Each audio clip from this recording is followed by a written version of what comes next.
하나님의 말씀 시편 44편입니다. 44편 1절에서부터 9절까지, 그 다음에 20절부터 26절까지 이렇게 읽겠습니다. 먼저 1절부터 9절. 하나님이여, 주께서 우리 조상들의 날 곧 옛날에 행하신 일을 그들이 우리에게 일러주매 우리가 우리 귀로 들었나이다. 주께서 주의 손으로 뭇 백성을 내쫓으시고 우리 조상들을 이 땅에 뿌리박게 하시며, 주께서 다른 민족들은 고달프게 하시고 우리 조상들은 번성하게 하셨나이다. 그들이 자기 칼로 땅을 얻어 차지함이 아니요 그들의 팔이 그들을 구원함도 아니라 오직 주의 오른손과 주의 팔과 주의 얼굴의 빛으로 하셨으니 주께서 그들을 기뻐하신 까닭이니이다. 하나님이여, 주는 나의 왕이시니 야곱에게 구원을 베푸소서. 우리가 주를 의지하여 우리 대적을 누르고 우리를 치러 일어나는 자를 주의 이름으로 밟으리이다. 나는 내 활을 의지하지 아니할 것이라. 내 칼이 나를 구원하지 못하리이다. 오직 주께서 우리를 우리 원수들에게서 구원하시고 우리를 미워하는 자로 수치를 당하게 하셨나이다. 우리가 종일 하나님을 자랑하였나이다. 우리는 하나님의 이름에 영원히 감사하리이다. 그러나 이제는 주께서 우리를 버려 욕을 당하게 하시고 우리 군대와 함께 나아가지 아니하시나이다. 20절. 우리가 우리 하나님의 이름을 잊어버렸거냐. 우리 손을 이방신에게 향하여 폈더면 하나님이 이를 알아내지 아니하셨으리이까. 무릇 주는 마음의 비밀을 아시나이다. 우리가 종일 주를 위하여 죽임을 당하게 되며 도살할 양같이 여김을 받았나이다. 주여 깨소서. 어찌하여 주무시나이까. 일어나시고 우리를 영원히 버리지 마소서. 어찌하여 주의 얼굴을 가리시고 우리의 고난과 압제를 잊으셨나이까. 우리 영혼은 진토 속에 파묻히고 우리 몸은 땅에 붙었나이다. 일어나 우리를 도우소서. 주의 인자하심으로 말미암아 우리를 구원하소서. 아멘. 이 시의 내용으로 봐서는 아마도 이스라엘 왕국의 그 멸망의 시기, 또는 바벨론의 포로로 끌려간 이후 헬라의 통치 시절을 배경으로 하는 것이 아니겠나, 이런 생각을 합니다. 민족적으로 이방인에게 압제를 당하던 시절에 그 문제를 가지고 하나님께 나아가서 과거를 회상하며 오늘 우리의 문제를 해결해 주시기를 호소하는 그런 찬양 예배입니다. 예배 찬양이죠. 하나님께서는 이 시를 통해서 고난을 받는 사람들, 특별히 하나님 앞에 의인으로 살아왔지만 원치 않는 고난에 처한 사람이 어떻게 하나님 앞에 서야 되는가 하는 것들을 우리에게 보여줍니다. 먼저는 과거를 회상함으로부터 찬송이 시작이 되잖아요. 과거의 하나님은 이스라엘에게 승리를 주셨던 분이에요.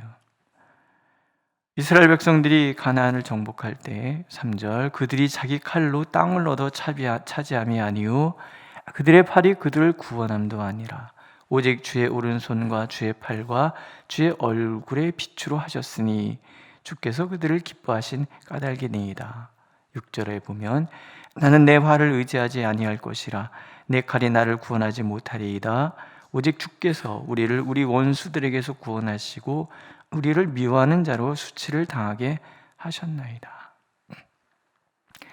과거를 회상하되 이스라엘이 그 가나안을 정복했을 수 있었던 그 이유는 그들의 칼과 활이 강해서가 아니라는 거예요. 우리가 어떤 승리의 삶을 살아가는 것이 우리의 능력에서 오는 것이 아니더라 하는 거예요. 하나님께서 승리케 하셨고 하나님께서 보호해 주셨다는 거예요. 하나님이 함께 하시는 동안은 이스라엘은 언제나 승리자로 살아갈 수 있었어요. 반면에 그러나 9절이지요. 이제는 주께서 우리를 버려 욕을 당하게 하시고 우리 군대와 함께 나아가지 아니하시나이다. 하나님께서 우리와 함께 하시지 않으니까, 이스라엘과 함께 하지 않으시니까 대적에게서 도망가기 위하여 돌아서기도 하고 탈취당하고 열방 중에 흩어지고 팔리고 욕을 당하고 조소와 조롱에 빠지고 마는 거예요. 하나님께서 떠나버린 하나님의 백성의 삶이란 능욕과 수치와 비방과 후욕뿐이라는. 15절에 보면 나의 능력이 종일 내 앞에 있으며 수치가 내 얼굴을 덮었으니, 16절 나를 비방하고 욕하는 소리 때문이요 나의 원수와 나의 복수자 때문이니이다. 하나님이 떠나면, 하나님이 버리시면 아무 쓸모가 없는 그런 존재가 우리라는. 아무런 힘도 없고 아무런 지혜도 없고 누구도 막아줄 수 없는 연약한 존재. 기도의 자리에 우리가 있을 수밖에 없는 이유, 하나님을 간절히 구할 수밖에 없는 이유, 어둠이 뒤덮은 이 세상에, 악이 지배하는 이 세상에 우리는 홀로 살아갈 수 없기 때문에 그래요. 하나님 떠나버린 사람, 하나님 떠난 교회, 하나님 떠난 백성, 이 세상에 이리 치이고 저리 치이고 조롱당하고 모욕당하고 수치와 비방, 후욕밖에 없다는. 앞에는 승리에 대한 이야기고 뒤에는 고난에 대한 이야기, 수치에 대한 이야기. 시인이 우리에게 말하고자 하는 것이, 모든 생사 화복의 주관자가 하나님이시다. 과거 우리가 승리의 삶을 살았던 것도 하나님의 은혜이며, 오늘 고난 중에 수치와 절망의 삶을 살게 되는 것도 하나님의 주권이라는. 이 얘기는 결국 우리의 삶의 형통을 위함도, 오늘의 이 고난을 견뎌낼 수 있음도 오직 하나님께. 우리가 욥기를 통해서 하나님이 들려주신 이야기가 뭐예요? 의인도 고난 받을 수 있어요. 의인이 고난을 받을 수 있다는 얘기는 그 고난은 결코 하나님의 심판도 하나님의 저주도 아니라는 거예요. 오늘 나를 형통하게 하시는 하나님이시라면 나를 또한 고난 중에 연단하시는 분도 하나님이시다라는 거예요. 고난을 피하고 싶지요. 고난당하면 내가 버림받은 것 같아 보이지요. 그러나 하나님, 우리의 신앙의 수준이 그저 예수 믿고 복받는 이런 수준이 아니라 예수님과 동행하고 그분을 위해 살기 위해서 이 땅에서 기꺼이 고난도 각오하는 삶을 살기를 원하시는 거예요. 바울 사도가 예루살렘에 가면 잡힐 것 뻔히 알면서도 그 앞으로 나가요. 왜? 이것이 하나님의 길이니까. 피하고 도망가고 싶은 마음 바울에게인들 없었겠습니까? 그도 우리와 똑같은 사람이에요. 그러나 앞으로 나가요. 왜? 이것이 하나님의 계획이니까. 성령이 이미 말씀하셨어요. 가면은 붙잡힐 것이다. 도망가라 얘기가 아니에요. 고난을 각오하고 예루살렘을 향하여 가라. 왜? 그것이 하나님이 진정 내가 하나님의 면류관, 하나님의 복된 사람, 더 중요한 뭐예요? 그를 통하여 온 천하에 하나님의 복음이 증거되게 하기 일에 바울을 쓰시기. 우리는 자꾸 편안한 것, 돈 많이 버는 것, 건강한 것, 자녀들이 막 명문대학에 쑥쑥 들어가고 막 큰 대형 회사 팍팍 들어가고 사업만 하면 막 열리고 이런 것만 복이라고 자꾸 생각하고, 그러지 않게 되면 하나님 떠나고 부인하고 시들시들해지고 그러신다. 내 몸에 병이 드는 것도 그것이 하나님이 주시는 귀한 복일 수 있고, 내 사업이 망하는 것도 하나님께서 주시는 귀한 복일 수 있고, 내 자녀들이 무엇인가 앞길이 자꾸 막혀 보이는 것도 하나님이 내게 주시는 복일 수 있다라는 것. 이게 성숙함이에요. 모든 것의 주관자가 하나님이시라는 분명한 믿음 가운데 서 있을 때 비로소 우리는 하나님만이 나의 모든 문제의 해결자이심을 고백할 수 있게 되는 거예요. 고난 중에 있을 때 하나님께서 모든 생사화복의 주관자라는 고백, 그 다음에 우리가 기억해야 될 것은 이 상황이 혹여 나의 죄로 인한 것은 아닌가, 나를 돌아보는 거예요. 17절, 이 모든 일이 우리에게 임하였으나 우리가 주를 잊지 아니하며 주의 언약을 어기지 아니하였나이다. 우리의 마음은 위축되지 아니하고 우리의 걸음도 주의 길을 떠나지 아니하였으나 우리가 우리 하나님의 이름을 잊어버렸거나 우리 손을 이방신에게 향하여 폈더라면. 돌아보는 것. 내가 주님을 잊은 적은 없는가? 언약을 어긴 적은 없는가? 마음으로 주님을 배반한 적이 있었던가? 아니면 주의 길에서 벗어나지는 않았는가? 하나님의 이름을 잊어버리지 않았던가? 하나님 위에 다른 어떤 것을 의지하고 있지는 않았는가? 혹여 나 자신조차 몰랐던 나의 탓, 나의 문제는 없는 것인가? 꼼꼼히 살펴보는 것. 전심으로 하나님을 의지하였는가? 하나님 없이도 내가 그냥 살아갈 수 있는 것처럼 그렇게 살아갔던 것은 아닌가? 나의 탓은 돌아보지 아니하고 끊임없이 남 탓만 하면서 그렇게 나는 살아오지 않았던가? 하나님은 끊임없이 나의 연약함, 죄악을 가리키시는데 나는 그것조차도 모르고 마치 의인인 양 그렇게 살아갔던 것은 아닌가? 고난 앞에서 우리는 우리 자신을 이렇게 꼼꼼히 돌아보는 거예요. 내가 범죄함으로 악이 나를 공격할 비밀을 제공했다면 돌아서야 되는 거예요. 내 자신을 꼼꼼히 살펴서 하나님이 나를 떠나실 수밖에 없었던 이유가 없었는지를 한번 꼼꼼히 살펴보는 거예요. 우리가 겪는 많은 고난은요, 많은 부분이 우리 범죄함으로 악의 비밀을 제공했기 때문이라는 것을 늘 기억해야죠. 그리고 나서 그러지 않다면 나는 하나님을 떠난 적이 없어.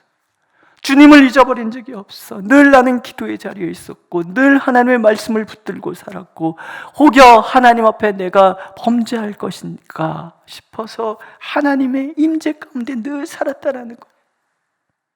우리 전사님들한테 그런 얘기 항상 해요. 담임 목사가 보고 있다고 해서 일하지 말고 하나님이 보고 계시다고 생각해서 하루를 살아라. 담임 목사가 간섭하지 않더라도 하나님 앞에서 내가 떳떳하게 사역을 감당하라는 거죠. 눈치 보기 시작하면 담임 목사 됐을 때 지 마음대로 할 거 아니겠어요? 목사는 늘 그래요. 하나님 앞에서 부족하지만 연약하지만 그래도 그 모습 그대로 하나님 앞에서 살아가고자 하는 그런 마음. 제 자신인데 아무도 안 보는 데서 내 하고 싶은 대로 살고 싶은 마음 없겠습니까? 아무도 말하지 않으면 그냥 되는가 보다라고 살고 싶지 않겠습니까?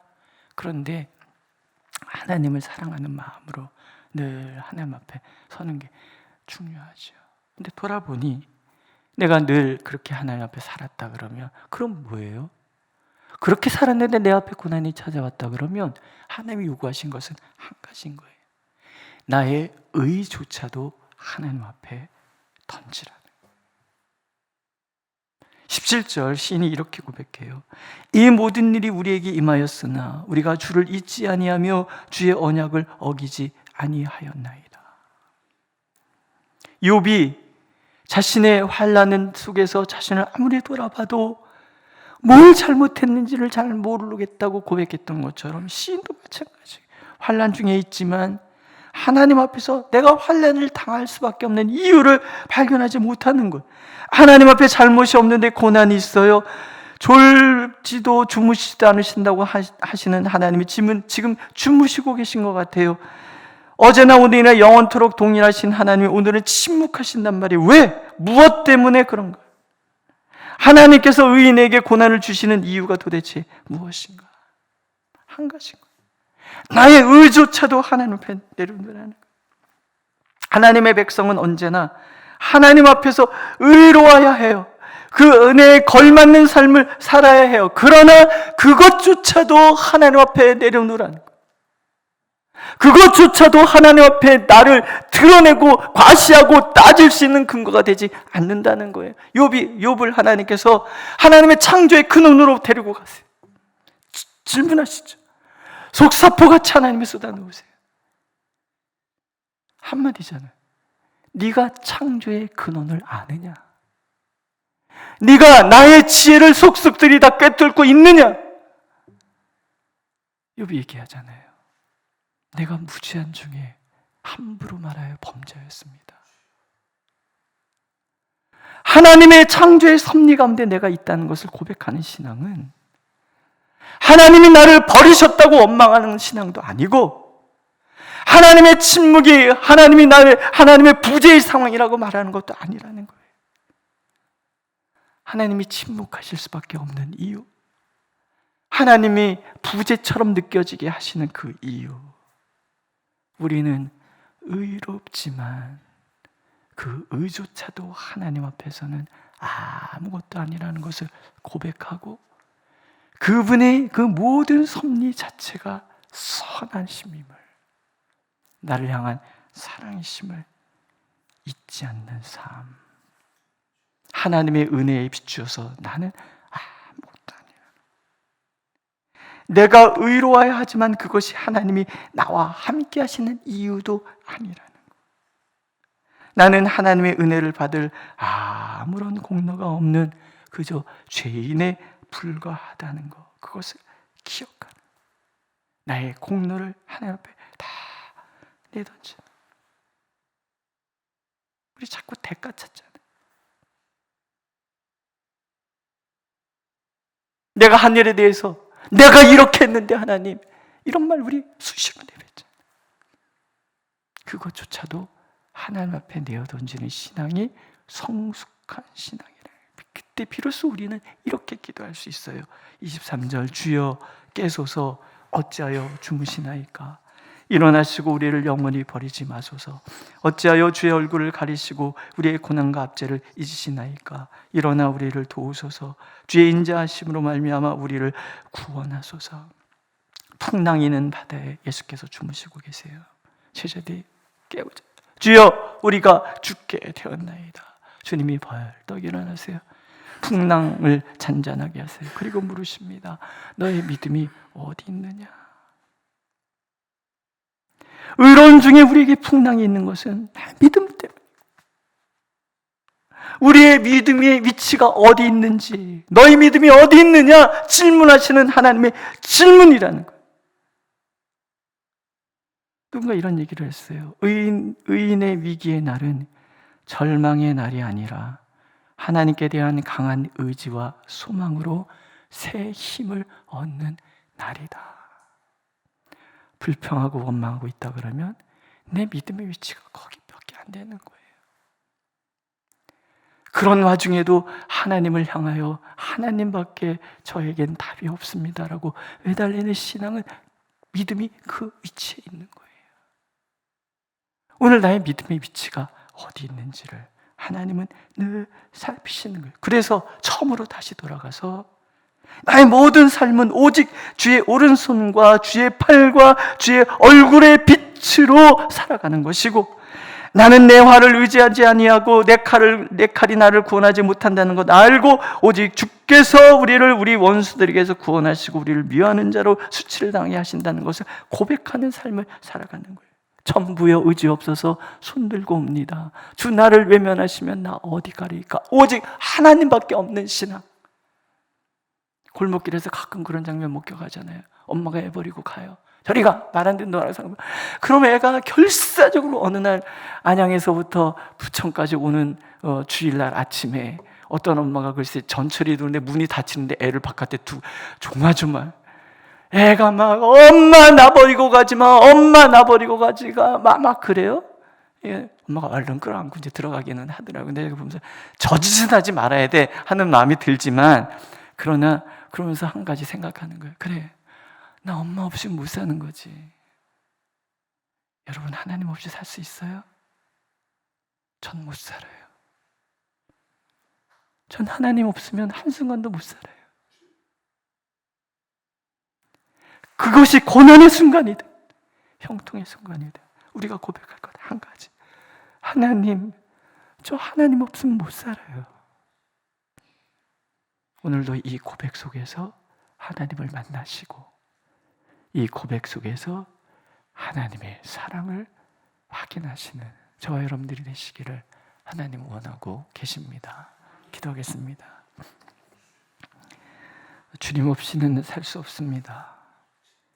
무엇도 의지하지 않습니다. 주님만 바라보니 주여, 우리를 불쌍히 여기셔서 오늘도 우리를 향하여 손을 내밀어 주시고, 오늘도 우리를 향하여 주님의 얼굴 빛을 비춰 주옵소서. 주님의 은혜만이 온전히 우리를 붙들 수 있다는 것을 주여 오늘도 기억하오니 불쌍히 여겨 주옵소서. 예수님의 이름으로 기도드렸습니다. 아멘. 하늘에 계신 우리 아버지, 아버지의 이름을 거룩하게 하시며 아버지의 나라가 오게 하시며 아버지의 뜻이 하늘에서와 같이 땅에서도 이루어지게 하소서. 오늘 우리에게 일용할 양식을 주시고 우리가 우리에게 잘못한 사람을 용서하여 준 것 같이 우리 죄를 용서하여 주시고 우리를 시험에 빠지지 않게 하시고 악에서 구하소서. 나라와 권능과 영광이 영원히 아버지의 것입니다. 아멘.